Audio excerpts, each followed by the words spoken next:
today we're going to jump into Texas power and the grid and the February storm and what happened and why, and I'm going to try to be very fact-based and not make anyone incredibly angry, but we're just going to see how that goes. Okay, let's get into it. So first of all, let's get a little snapshot of what powers Texas normally. So as of 2020, 44.8% of power comes from natural gas, 25.4% comes from wind, solar, and other renewables, 19% comes from coal, 9.9% comes from nuclear, 0.4% comes from hydro, 0.1% from biomass, and then less than 0.1% from other, I don't know, hamster wheels or something maybe. This has changed quite a bit in the last 10 years. Coal has decreased and wind has increased, but more importantly, the demand has risen by 20%, which is quite a bit. Anyway, so in February of 2021, this winter storm hit Texas hard because of an Arctic jet stream dipping particularly far south, which brought record low temperatures basically all over Texas, and it was literally colder than Alaska. I was here, it was wild. So see above, most of our power comes from natural gas, and because it's Texas where there's normally pretty low-key winters and it's sunny, yada yada, our natural gas plants, or really any plants for that matter, weren't prepared or winterized for such insanely cold temperatures. So this isn't impossible to do. There's natural gas production in super cold areas of the country, but in those winterized plants, equipment is weather protected so it doesn't freeze over, and also when natural gas is extracted from the earth, there's some water that comes up with it. So in colder regions, there are filters that remove the water before it gets into the pipelines. And in Texas, we don't really have those filters, so the water freezes and kind of locks down the natural gas. If natural gas itself doesn't freeze, it would have to be like negative 117.4 degrees Fahrenheit for that, but the water freezing kind of does it in. Honestly, there were conflicting numbers, but the most common one I found was that around 45% of natural gas production in Texas dropped during the winter storm. Pretty soon after the storm happened, real quick, Governor Abbott and a few others really heavily blamed wind for the outages, so let's just cover that. Wind did dip a bit, but natural gas production fell 5 times as much, and Texas is a lot more reliant on natural gas to start out with, so that wasn't really a thing.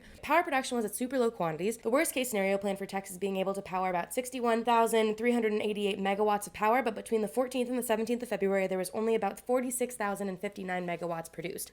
So production was at an all-time low because of so many outages, and then simultaneously, in unrelated, very related news, people were like, oh shoot, it's cold, I would love for my house to be warm. So energy demand started to rise and really rose and basically hit a point where it was going to outstretch the supply, which is what people refer to as grid failure, basically stressing out the electric system so much that plants and a lot of stuff come to a screeching halt and could be out for weeks because restarting them from blackout is like a very intense process that happens super slowly. According to a few reports, we got like 4 minutes from full grid failure, which is when ERCOT, who we will unpack much more, started to shed load, aka black out parts of the state in order to conserve energy and stay within the supply. The idea for this was for them to be rolling blackouts. It lasted like 45 minutes or so, but they ended up being out for an average of 42 hours, so like, do we mix up the hour hand and the minute hand? I don't really know. But for some people it was even more, and honestly it was so bad, like at least 151 people died, but some estimates are much higher, like closer to 700. There was about $195 billion in damage from the blackouts, making this the costliest disaster in Texas history. Really bad. So now let's zoom out a little bit as to why and how this went down and where we're at now. Jumping way back in history, so like in the 1920s, the Federal Water Power Act was created, later referred to as the Federal Power Act in 1935, and it created the Federal Power Commission, which is now the Federal Energy Regulatory Commission. These names, I swear. Basically, the purpose of FERC is to oversee and regulate interstate electricity transmission and power sales. So Texas was like, oh, interstate, you say? Okay, nah, we're gonna do our own thing because they didn't want government regulation and interference. So the major power grids were formed on the east and west, and Texas was like its own little island of power and independence in the Alamo and Buc-ee's, and we still are. Also, it's only like technically 90% of Texas, not all of Texas. Anyway, so our own little grid, which for this storm situation was not really the problem in and of itself, except that we can't like panic grab power from Oklahoma or Mexico. The issues that led to the storm damage were more a function of us running our market in a different way than the rest of the country. So pretty much the rest of the country operates with regulation and vertical integration. Basically, this means that one company owns the generators and the transmission and the distribution of power, and they have a local monopoly. Customers need to buy from them, and state regulators make sure that their prices are fair and legit. They're also regulated by FERC from before, the Federal Electric Regulatory Commission, which keeps them up to certain standards and regulations, and they're all connected. Sometimes they can like trade power with other areas and times indeed, so that's cool. The version that Texas uses, and to a lesser extent that a few other areas use, is a deregulated market, very aptly named, but it's designed for competition and lower costs. So instead of the vertical integration where there's one utility company that runs a whole area, in deregulation there are multiple utility companies which compete, so they gotta keep prices low for customers in order to stay competitive. This gives customers choices on which company they want to use, which is cool because there are so many. Customers can choose like a company that does more clean energy than others, but because these companies want to offer rock bottom prices, they're not really stoked about throwing money at, just say for a completely random example, winterizing infrastructure in a famously very hot state. ERCOT, or the Electric Reliability Council of Texas, does oversee this free market of competing companies, and they manage the balance of supply and demand on the grid, but they don't really have the teeth to demand winterization or like carrot and stick incentivizing things. Texas's system is very proudly unregulated, which keeps costs low for customers and profits higher for some market participants, but also it makes the whole grid less reliable and less ready for weather conditions. Also, real quick, while we're here, there is an argument to be made that the 2021 storm was like a freak accident and a 100-year storm, and like cities and states can't be expected to prepare for every single possibility that could happen. Say, for example, a massive prairie dog infestation coming up through the roads, driving little cars. We can't prepare for it. Doesn't make sense. But extreme temperatures are becoming increasingly frequent. In fact, there was a massive winter storm in 2011 with outages, after which FERC from before and NERC, again, these names I swear, issued recommendations to Texas to winterize, and we were like, I don't know about that. In June of 2021, 2 laws were passed in Texas around this whole thing. One which reorganizes the governance of ERCOT, another which established rules for the weatherization of some power plants, transmission lines, and gas facilities that are deemed critical to the electric supply chain, and instructs the commissioners of the Public Utility Commission and the Railroad Commission, which sounds super unrelated and random, but weirdly is directly in charge of ERCOT, to inspect facilities and levy fines for those that don't comply with the rules. It also requires the critical facilities to register as critical facilities, so their electricity is kept on by ERCOT even during a blackout, which didn't happen in the 2021 storms because of paperwork not being filed to list them as essential. And let's not think about that too long or we'll all punch something. But anyway, so this is progress, although initial reforms that were proposed talked about building more backup power plants or requiring all natural gas facilities to weatherize, or if we should join the national or interstate grids or shift to a capacity market, which is a thing I didn't even really get into. Basically, it's like where a generator gets paid for keeping plants on standby and ready instead of only getting paid for power produced. So some in Texas feel like the June laws were good, some feel like they didn't go far enough and weren't specific enough about what winterization means or when it needs to get done. But basically, that's where things stand. Big old mess, but maybe making progress. Definitely dive into all this stuff yourself. There's so much more, but that's a summary.